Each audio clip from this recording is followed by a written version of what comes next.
หน้าตาดีแต่ใจบ่ดีหน้าตาบ่ดีแต่ใจดีนะเนาะคือลุงนี่เนาะคือลุงนี่หน้าตาบ่ดีแต่ลุงใจดีเนาะลุงทั้งหน้าตาดีแล้วก็ใจดีนำหน้าตาดีบ่ใจก็งามโดยเราม่วนบ่แม่ตะกี้ม่วนบ่บางคนน่ะหน้าตาดีแต่ใจบ่งามโดยคือคันชุคุณว่าคือลุงเป็นผู้บ่าวสินะชุเจ้าใช่ลุงจีบบ่ของมีนี่ลุงมีเมียแล้วได้ว่าล่ะไอ้แล้วจะว่าลุงเป็นสมมุติว่าลุงเป็นผู้บ่าวลุงจะว่าอยู่สมมุติบ่ได้ว่านี่น่ะบ่คนบ่ได้กี่ดีเนาะเชื่อรถว่าสมมุติว่าลุงออกไปเฮ็ดเวียกข้างนอกนี่นะไปลุงบ่ได้ที่เขากงมีเฮาว่าพื้นเลยเฮาว่าเช่นกงมีมักลุงแท้กงมีก็ถือลุงบ่ได้ที่จังสิบ่ได้บ่ฮะสมมุติว่าเนาะมันนี่แบบว่าเฮาซื้อของมาให้หลานกินสิเนาะตรงมีลักกี่ทีแล้วให้ได้ซะเนาะอันนี้เราตาแล้วบ้านพี่ลุงแล้วตาเราให้ไม่จ่ายอย่าลุงล่างจังว่าลุงจะได้มีให้ยายแล้วเว้าอีกนะเนาะ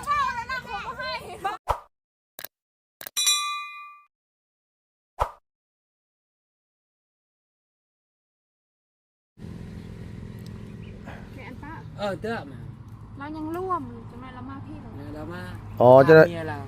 จะได้ละมาเนาะเรามาว่าบ้านไหนนี่บ้านหนูลุงนี่โดยเราฮู้แล้วว่าพวกเจ้าเคยมาอยู่เรามาเราฮู้แล้วก็จะว่าบ้านหนูลุงเราเคยมาอยู่เรายังไปรวมอยู่ปัสมุนโดยเราไม่ได้เฮ็ดหยังเราเฮ็ดดอกโดยแล้วคันเพิ่นบ่เฮ็ดหยังก็มีแต่ว่าเจ้าบ่ต้องบอกว่าข่อยเป็นคนจ้างบ่บอกเพราะว่าพวกอุปกรณ์เก่าหมดมีแต่ค่าแห้งอ้ายซื้อโดยที่เครื่องก็ไปเครื่องเก่าหมดมีแต่มาซื้อโดยมีแต่ว่าชุดเจ้าคันว่าโดยคันเพิ่นฮู้ว่าช่วยเหลือแล้วเพิ่นอยากเว้าแพงอ่ะนะเว้าแพงเห็นลุงเว้าแพงให้กูมีเว้าเองโดยมีแต่ว่าประมาณเคยจ้างที่ผ่านมาถามคนอื่นน่ะประมาณ4 ล้าน4.5 ล้านว่าสินะชุด4 ล้านเลยลุงประมาณ4 ล้านว่าสิบ่ว่าเห็นลุงจับกล้องเลยนะแม่นดนก้อนนึงเจ้ามาแม่นดนก้อนพูดว่าก็มีว่าทึกราคาราคาเดี๋ยวเจ้ามาก็ได้แม่นให้ก็มีบอกก่อนกูมีว่าก่อนประมาณคันว่ามันคันสูงชุดจะบ่ให้มันเกิน5 ล้านนะแม่นคันว่าเพิ่นว่า5 ล้านเฮาก็ขอลดน้ำเพิ่นลงมาเพื่อซื้อตะปูซื้อสังกะสีนู่นนั่นอีกได้ไอ้กูมีว่าเองลุงอะไรมันรู้จักเลยลุงสิผมพามาตอนคุยราคาน่ะไอ้กูมีว่าเองว่ามีเงินอยู่ประมาณ4 ล้านเฮ็ดให้แน่ได้บ่ซอยกันแน่แต่เพิ่นว่าให้ลุงมาพี่ก้อนด้วยมาแล้วลุงมาเพิ่นไปจริงกันประมาณ10 นาทีเลยชั่วโมงนึงมาโดยเพราะว่าคันไผมากับบ่พาให้เขาท้ายคันท้ายเด้เพิ่นฮู้ว่ามาช่วยเหลือเนี่ยก็เจ้าอยากว่าแพงบ่เจ้าท้ายก็ได้คือท้ายน้ำลังโดยข้าว่าเอาก่อนแหละโดยแม่นนั่นแหละจังว่าถึงว่าตอนคุยกันนะตอนคุยกันนะบ่อยากให้ไผท้ายนะแบบคนฮู้ว่าช่วยเหลือนะเพิ่นเอาแพงเนี่ยนะไงต้องแล้วลุงมาก็ได้โดยกันคันข่าวว่าคือมันเลขบ่ได้แล้วมันเบาก่อนเนาะแม่นเลขบ่ได้แล้วโดยแปลว่าคันว่าเพิ่นช่วยเหลือนั่นโอ้ยเขาเจ้าเว้าแพงแซ่บแล้วเขากินให้กูมีเว้าซอยในไอ้ว่าเฮาอยู่การให้จอยซอยแน่เฮาโดยนั้นเข้าใจว่าเว้าน่ะเข้าใจเนาะอ่อนช่วยนึงไปช่วยตานึงเคยแจกเว้ากว่าควายเอ้ยอีก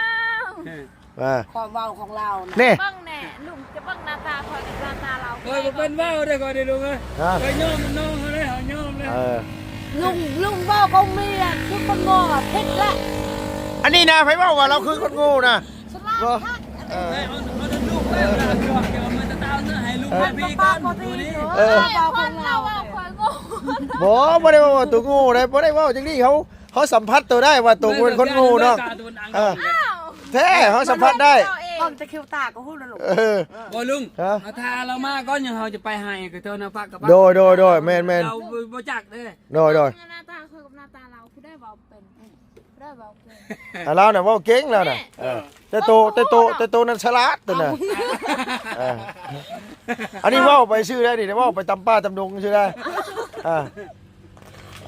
ตัวน่ะฉลาดนะโอ้ฉลาดตัวน่ะเชื่อเฮาเนาะคือจริงๆเลยเว้าคำชื่อน่ะแต่ผู้นี้ตั้งแล้วบ่มี ก็บอกไม่ได้ลูก มีก็บอกบ่มีเนาะ ตัวมีเงินอยู่เขาบอกว่าตัวขึ้นมาชื่อว่ากินในนางไข่อ่ะบ่มีเงินไข่แตะ1,670,000กีบกับบ่มี สิเอาเงินมาจะใส่ ฮะ ลีกแล้ว ดีอีกแล้วเนาะก็บอกว่าบ่ได้ชื่อประหยัดก็ว่าติ แม่นประหยัดหมดว่าหั่นส่วนยังบ่ทันแล้วนี่ให้ก็ยังบ่ทันแล้วนี่ เราก็ต้องเก็บเอาไว้ตัวนั้นก่อนว่าตัวนั้นได้ซื้อกินซื้อยังก็ได้หมดนี่ยังก็ไม่ทันได้อันนี้หันจ้างเขาถังส่วน เมนคมเราเนี่ยแบบคนนี่นะชวนลาเนี่ยฝากเงินไว้น้ำสวนให้สวนมัน บ่แม่นลูกเว้ยเขาบอกว่าเทียบกันเนี่ย แล้วก็ฮัสบาย เขาบอกเทียบกันเนี่ยสมมติว่าไข่หนึ่งกับพอได้ชื่อ เนาะ เงินมันเฉพาะมันสำไหน เนี่ย ท่านบอกว่า เมนโน่ ท่านบอกจะก็เชื่อแต่ว่ามันเป็นล้านนะลูก เนาะ มันมาฮอดเอาหาแชร์ หมดแล้วคนลงไปตลาด ความประหยัดของเรา คุณประหยัดเราเอื้อยตัวคุณประหยัดของตัว แม่ประหยัดหน้าบ่มีก็คือประหยัดคือเขามีหันก็คือบ่ประหยัด บางทีลูกคือเฮาเนี่ยฮะ เขา มี ขา กั ด นเฮือนอยู่ยังบ่มีตอนนอนชนะกันยังบ่มีแต่น่าอยากอยู่ในท้องกัน13มื้อก็ชื่อเถินลง โดย โดยไกล พออดบ่ได้ โดย ทุกข์ก็ทุกข์อยู่แล้ว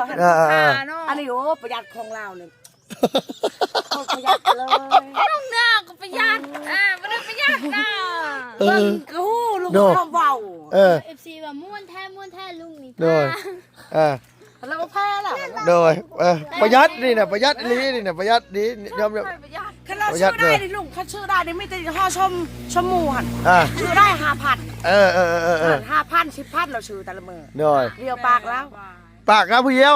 บ่แม่นป้าเฮาเดียวนะให้พอเท่า50พุ่น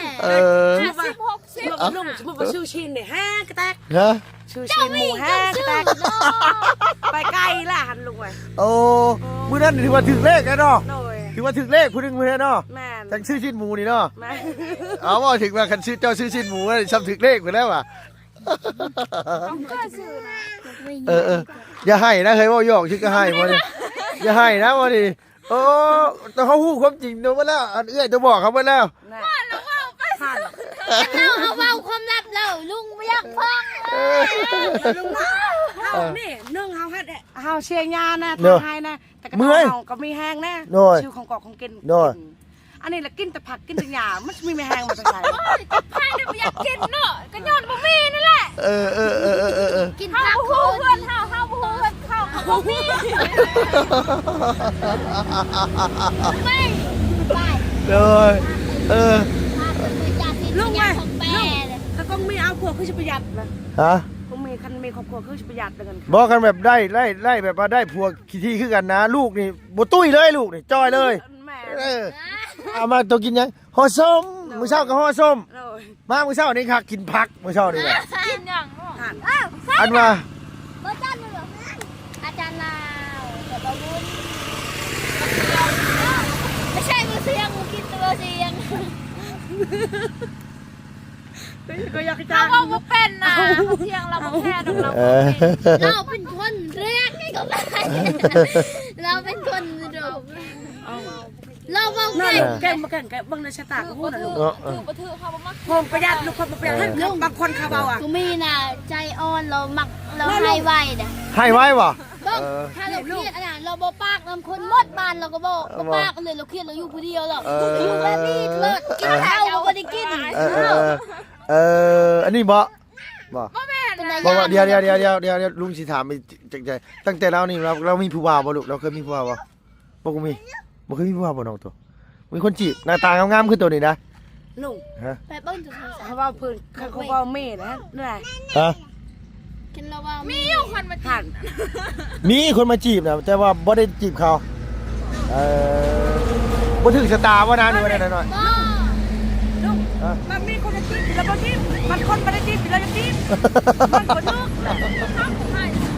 อ้าวก็แม่เนี่ยเนาะคนที่เฮาบ่มักเฮาก็บ่มาจีบเนาะ แม่ คนที่เฮามักเฮาก็จะจีบแม่นบ่ มักกันด้วยใจบ่ได้มักกันหน้าตาเด้อที่หน้าตาเราไม่ได้เกี่ยว เบื่อ เกี่ยวที่ใจ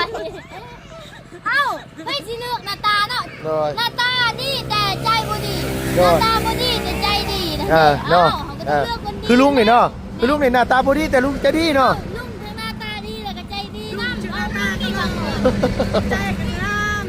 โดย เราม่วนบ่แม่ตะกี้ ม่วน ม่วนบ่ บางคนน่ะหน้าตาดีแต่จิตใจบ่งาม โดยคือคันชุบคุณว่าคือลุงเป็นผู้บ่าวสินะชุเจ้าใช่ลุงจีบ่ของมีนี่ จี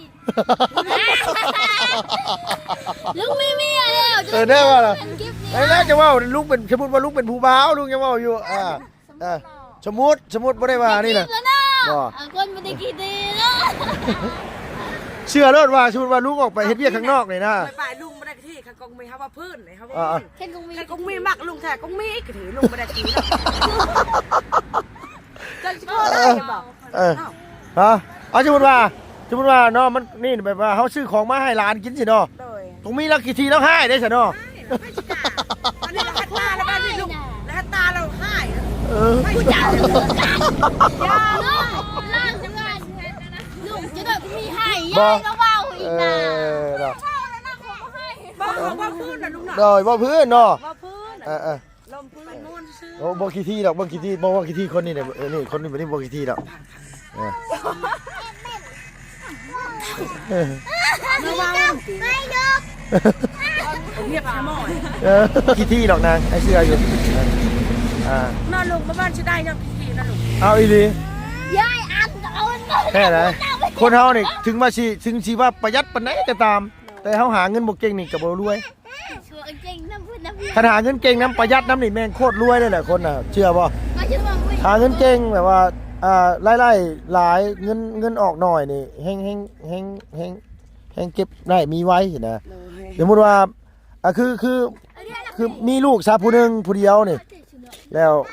มันค่าใช้จ่ายมันก็น้อยลงสินะคันว่ามีลูกหลายคนนี่ก็โอ้เจ้าเอ้ยคือชื่อเจ้าแล้ว สมมติว่าเห็น อ่ะ เขามีครบมาแล้ว มีส่วนมีให้แล้วก็มีเพื่อนเขาไอ้กินยังก็สบายนะเขามีครบมาแล้วเขาไม่ได้ขึ้นยัง แม่นควบน้องมาแน่เนาะโดยอาชีพว่าคือโตมีให้มีส่วนนี่เนาะมีครบไว้แหละแต่บางทีมีเงินเขาอยากกินหยังเขาก็บ่ย่านสิเนาะเขาหาเงินมาเป็นเด้ อาศัยเอาแต่น้ำให้น้ำส่วนฮัน แม่ให้น้ำส่วน โดยชุบฮะ คำว่าพื้นเราเบาอ่ะท่านเนาะเบาชนมันก็มีชนกล้วยก็มีให้ก็มีไอ้ย่างนี่แหละยังบ่มีเราค่ะ ยังบ่มีให้นี่ส่วนกล้วยก็ยังไม่ทันได้แล้วนี่ให้นี่เด็กกล้วยก็ยังไม่ทันได้ปลูกมีแล้วแต่ส่วนมันได้แล้วอ้าวย อมรับเลยพี่น้องเอ้ เรา ย ทานตลอดด้วยคนลุงแม่ติ่งจะเห็นคนฉลาดหรือโง่ค่ะคนบอกเขาโง่เขาบอกโง่ว่าไหนจ้ะนะ เนาะ อ้าวพูดได้กับว่าโง่เนาะ ก็เห็นของเราของเจ้าไม่มีบ้านไหนมาชิโง่นะฉลาดมากจะบอก ใช่เด้ ตามหน้าตลอดเราถาม อีลีเลยนะเขาเบิ่งตัวเป็นคนตัวเป็นคนโง่ตัวเป็นคนฉลาดเวลาหนึ่งมาตัวฉลาดแบบว่า จักฉลาดอะไรเด้อ บ่เขาไปตลาดตัวเขาก็ฮู้แล้วว่าตัวฉลาดนะ ให้ดูเปล่าได้ แบบว่าตัวมีความอดทนสูงใช่ไหมสมมติตัวอยากได้ตัวกะอดเอาใช่ไหม ออกปากแล้วค่ะ แบบว่าตัวอยากกินหยังตัวก็อดเอาใช่ไหม จังใส่เด้อด โอ้น้อยตัวอยู่ต้องว่าดอกตัวอยากได้หยังการมามูซื้อให้นะเอาเนาะ แต่ว่าคนเดียวชื่อเอง ฮะ อดได้ อดนะ ไปสิอด แม่แต่มันมีข้อดีอย่างหนึงคนประหยัดคนอดออมนี่บอกง่ายว่าภายภาคหน้าไปมันสิสบาย เลย เวลาสมมติว่าหาเงินได้สมมติว่าคือลูกผัว คือคนผู้อื่นว่าเห็นอย่างการจกเอามาโลดเงิน คือเฮานี่จกออกมาโลดเฮาน่ะจกออกเฮาน่ะ ลูกจกแล้วลุงมีเงินเนาะนี่จกมาจะใช่เลยจกไปเห็นแต่กระเป๋า แล้วลูกก็ว่าแล้วลูกก็กันเข้าน่ะ เอาก็ว่าอยู่ว่าเงินเขา เขาเงินลูกกันแล้ว คือลุงเอาเงินแต่กิ่งมาใส่สิลุงต้องหาใส่หนีหลานคือเก่า อันนั้นลุงมีปัญญาใส่เนาะเฮานี่แล้วจกมาจะใส่เด้ ว่าคนแบบนี้น่ะหนึ่งมาคันชูได้ลูกได้ผัวไปเนี่ยเจริญไว้คันได้ผัวดีได้คนผัวแบบว่าผัวบ่เล่นยาบ่เล่นหยังสินะอีหลีแบบว่าคันผัวหาเงินเก่งๆนี่ อันยาบ้องละบ่อันยา บ้า บ้องอันยา ท่านเอาคนชูกับวัฒนาเราท่านนี่แล้วก็ได้ โดย กับวัฒนาเราได้ À. เอาคนชูกับ ลุงละลุงอันยา โดยบ่แต่ก็ว่าคันบ่แม่นเฮา แต่ก็ว่า เป็นน้ำดวง ลูกว่าดวงดีอยู่บ่ ฮะ ฉันได้ผัวมาหันผัวแพงอยู่บ่ อันโมรู้แล้วตัวนี้เนาะมองง่ายๆมันอยู่ที่ว่าเหตุผลของเขาบางคนบ่มีเหตุผลแบบว่าอันน้อยหนึ่งก็ให้สองน้อยก็ให้เขาก็บ่มันเนาะถึงว่าเขาสิฮักปานใดครับบางเทื่อเขาก็รำคาญนี่ล่ะเนาะ นี่ปากทุกคนนั้นก็จะหายแล้วปากวุ้ดิ อันนี้บ่ว่าบ่ นี่ ปาก แหละบ่ปากคันจมคันว่าหันด่า แม่น แล้ว เนาะ พูดเล่าคันละเครียดกับ เครียดเขาอยาก พอคันละมาเฮือนควายขอถามหลอกบ่ปาก เออ คนนั้นน่ะ แต่ว่าคนประเภทนี้น่ะคันว่าได้ผัวที่แบบเขาง้อเก่งน่ะก็ดีไว้ โอ้ย เอาคันว่า โอ้จักหมด เอาอีหลีเนาะคันว่าได้ผัวเขามาอ้อนเล็กน้อยก็ดีไว้คันผัวแบบผัวเป็นแบบนิสัยแบบเดียวกันนะเป็นเดือนยังบ่ปากกันอยู่แท้ได้เนาะแบบเป็นอาทิตย์2 อาทิตย์ยังบ่เว้านำกันเนาะคันผัวก็เป็นแบบนั้นเมียก็เป็นแบบนั้นนะอีหลี ดีแล้วอะ คันเขาว่าคือลุงนี่น่ะลุงบอกได้ว่าลุงผิดกันแต่ละเทื่อบ่ให้ฮอดชั่วโมง คิดถึกชิยังก็ตามแต่เมียสิอยากให้อะไรกันต้องคุยกันให้ได้ต้องง้อให้เขาดีก่อนสินะ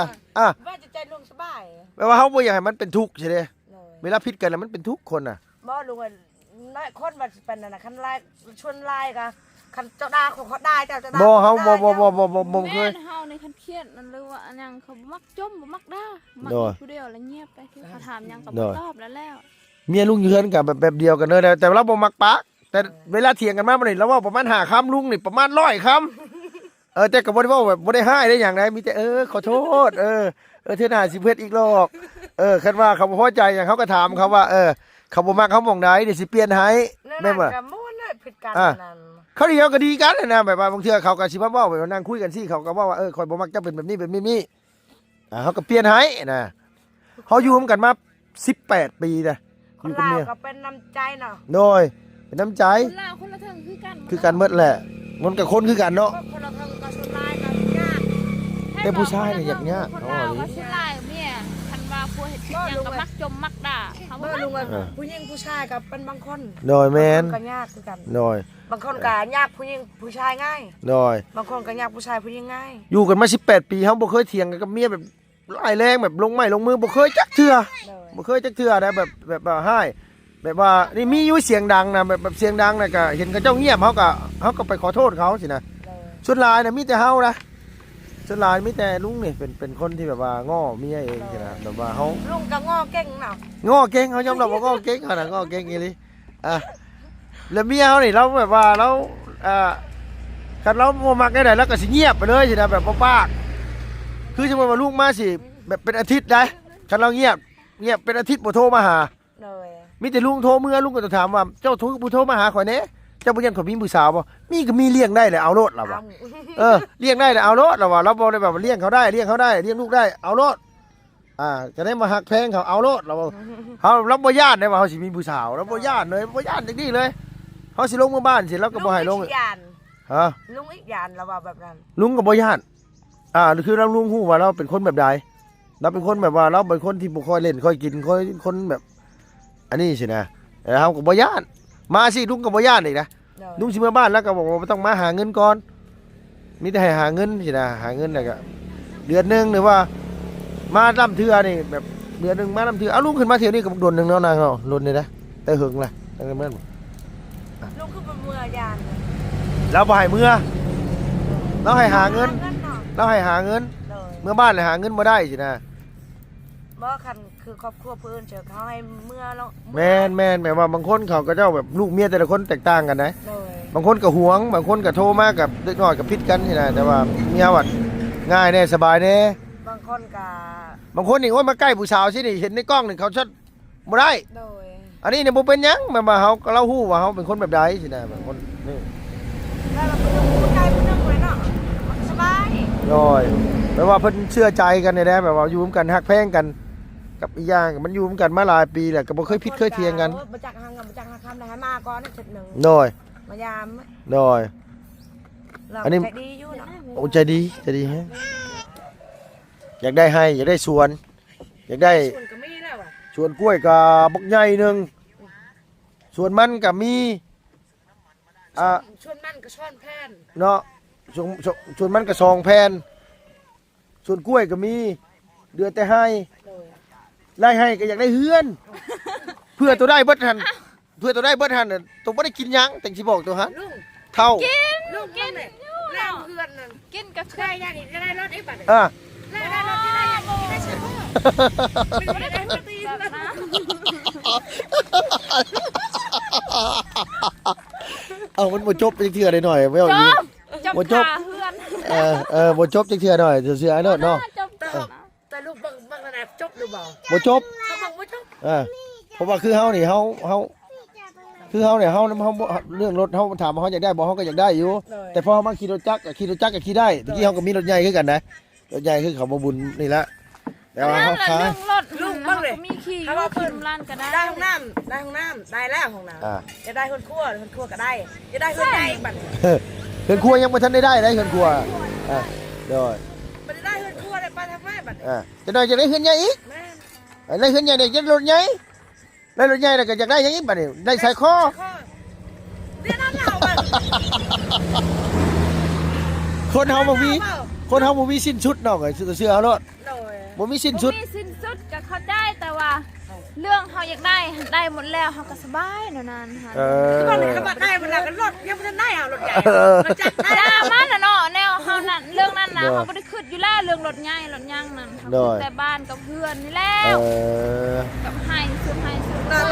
ลูกคัดให้คน สมมุติว่าตัวได้ผัวนี่ตัวมักผัวแบบใดเฮ็ดมักผัวเฮ็ดให้เฮ็ดสวนหรือมักผัวแบบมาหาเงินหาทอง อ้าวคันว่าหาเงินหาทองอ่ะสบายแล้วเนาะให้เราไปหา ตัวเฮ็ดสวนสิเนาะ เห็นสวนเห็นในบ้านเอ้าแล้วเพิ่นไปหาเงินได้ บ่น้อยใจบ่สมมุติว่าแบบว่าได้ผัวสมมุติว่าเพิ่นไปเฮ็ดเวียกทั้งอื่นเนี่ยตัวเฮ็ดเวียกแบบนี้นะ บ่น้อยใจแนวว่ามีเงินนำส่งให้ลูกให้เมียแล้ว เ บ่แม่นว่าไปหาเงินแล้วปะเลยเนาะเงินเว้นจักกี้ไปบ้านมันเนาะปะ ลุงนี่หาเงินนี่ตัวเชื่อบ่ว่าเงินลุงนี่บ่เคยเข้าบัญชีลุงจักบาทเลยนะกีบนึงลุงก็บ่เอาเข้าบัญชีเมียอย่างเดียวแล้วอยากได้ก็ขอเอาอยากได้ขอเอา คันว่าหาเงินบ่เป็นก็เฮ็ดให้ส่วนเมีย เอา เนาะ คนลาวชนลายนั่นน่ะลุงเหรอ กับบ่แม่นแต่ละคนบ่คือกันมันอันนี้เนี่ยบ่คือกันคือลุงเนี่ยแบบว่าลุงบ่อยากจับเงินลุงบ่อยากนี่ลุงฮู้ว่าลุงใช้เงินเปลืองเฮาเป็นคนใจดีสินะเป็นคนแบบว่าใจกว้างน่ะคันว่าเงินนี่อยู่นำเฮาหลายมันก็สิเบิดหลายจนหลายก็มีแต่ขอนำแล้วบางเทื่ออาทิตย์นึงก็2 ล้าน3 ล้านแล้วแต่เฮาใช้เงินบางเป็นอาทิตย์นะ แต่บางลุงใช้เงินคือชบลายนั่นน่ะ ก็ยังไงนะมันคือสิบลายเพิ่นว่าบางมือนะมือกับบางมือเนี่ยเป็นล้านพุ่นนะ ร้านก็ร้านชื่อของกองกินนั่น ก็แม่นบางเทื่อก็ซื้อมาฝากมาต้อนนู่นนี่นั่นไปนั่นนี่ไงยามมื้อคืนอีกยามมื้อคืนเข้าเฮือนอีก แต่บางบุญเราบางบุญชลวันเราคือชบ่ใช้เงินกันนั่นเหรอ ก็เก่งคือกัน บ่ละเบิ่งเราประหยัดเรา บ่ เขาเบิ่งออกประหยัดเราบ่เราก็ยังใช้เงินอยู่เราใช้เงินลายอยู่แต่บ่บุญชลวันประหยัด บ่แต่ลุงน่ะโอ้ประหยัดบ่เป็นเฮาประหยัดบ่เป็นอีหลีจะน้อยก็สิพาหลานเมื่อเฮ็ดกับปุ้นกินอยู่เฮือนเนี่ยก็ต้องเสียเงินอีกนี่แม่นบ่ ไอ้กูไม่ออกนะ ฮะ ชอบกูไม่ออกครึ่งนึง อันนี้นะเอากูแล้วอันนี้นะคันเฮ็ดซอยน่ะได้คัน ถ้า น่ะ จะกินน่ะ ฮะ ถ้าจะกิน บ่เขาอยากสอนสูตรให้น้องเพิ่นเขาอยากให้น้องเพิ่นเป็นเวลาเฮ็ดน่ะมันจะได้เฮ็ดเป็นนะจำนะเวลาไอ้เฮ็ดนะตัวจำเอาเด้อ คันบ่เว้าลายก็คงมีกับน้ำตาลใช่ออกทงชอบ โอ้ยมีมาแล้วนั่นน่ะมีมาแล้วโอ้ย บ่ได้ใจแล้วกินก็ว่าก็มีใครนะออกชอบ ลูกใจนะ โอ้ยยันบ่ไปซ้ำข่อยว่าเนาะยันบ่ไปนะ ไป เนาะ บ่ไปเลย ไปนะเฮ้ยโอ้ยเว้านี่สิกันเนาะโดยเอาพี่น้องเอ้ยอันนี้คลิปนี้เบ้าหนูหัวม่วนกันเอื้อกันน้องมันโซเล่กันพี่น้องเอ้ยเนาะม่วนแน่น้อยหนึงคลิปนี้ก็ได้พากันโซเล่กันแต่เศร้าแน่มื้อนี้กะมีแต่ว่าเฮาสิมื้อซื้อเครื่องก่อนเด้อซื้อเครื่องเฮ็ดกระปุ้นก่อนเดี๋ยวโตขี่รถตามหลังนะมื้อนะสิว่าให้ลุงมารับบ่ ขี่รถไปเอง ไปจักคน4คนสิโตคือสิไปเบิด แล้วเราลงไป แต่บ่พายเนี่ยดักแล้วมันค่อย รถหลานเบิดแบตบ่แม่นบ่ ไปเอง อัดสิรถคันน้อยๆนะโอ้เดี๋ยวเฮามารับก็ได้เดี๋ยวบ่ยากดอกคันว่านั่นน่ะ ลูกจะย่านเกย โอ้ย มาลุงน่ะ โอเคเอาสบายดีป้าลุงเด้อสบายดีเด้ออย่าเถียงกันนะเฮ้ยว่าปดกล้องแล้วเถียงกันบ่ได้นะ สิเที่ยงแน่ เขาบอกเนาะ พอดีความมือของพี่เจ้าว่าลุงค่อย โดย ลุงแบบนี้แบบนั้น บ่เดี๋ยวเจ้าเป็นเอื้อยเขาอยากถามเจ้าในก่อนสิอันนี้คือกองมีละมักผู้บ่าวประมาณไหน ก็บ่ฮู้คือกันนะ สเปคตัวประมาณไหนนะ อายุหรือว่าหยัง บ่แบบว่าสเปคแบบว่าสเปคตัวนะแบบบ่เกี่ยวกับอายุแบบว่ามักคนประมาณใดมักคนแบบใดสินะ บางร้านมักประมาณอายหน่อยนึง เป็นอ้ายนิดนึง เลย บางคนมีอายุกว่าจังบ่นะบ่บอกไงแบบคนมีอายุกว่ามันสิใจเย็นกว่าเนาะมีคนกว่า ใจเย็นกว่าหูจักหักแพงเมียแน่เห็น แล้วก็อายุเราไล่แล้วเราฮู้จักแทงลูกเมีย โดยเฮากับเมียเฮาก็ห่างกัน9 ปีพุ่นนะเมียเฮาเป็นเด็กน้อยกว่าเฮา9 ปีพุ่นนะ ส่วนลายเอาเด็กน้อยตัวเด็กน้อยนี่คันเอากลัวอายุน้อยแต่มันหมู เอาพี่น้องเอ้ยเนาะผู้ใดเป็นผู้บ่าวเฒ่าเด้อพี่น้องเด้อ ผู้บ่าวเฒ่าเด้อพี่น้องเด้อก็มีมักผู้บ่าวรุ่นอ้ายพี่น้องเอ้ยผู้บ่าวทั้งผมก็มีมักผู้บ่าวรุ่นอ้ายรุ่นแบบว่าเป็นรับแบบ40 50สินะพี่น้องเอาผู้บ่าวทั้งเมืองนอกเมืองนาอยากสดจากซอยเฮ็ดเฮือนเฮ็ดซ่านฝากมาเลยเดี๋ยวว่าแต่งเลยเนาะเนาะโอเคเนาะโอเค ยกโป้เลย เดี๋ยวเอาพี่น้องเรามาดูหัวมวนกันคลิปดิไปแล้วบ๊ายบายเอาสบายดีนะพี่น้องเด้อ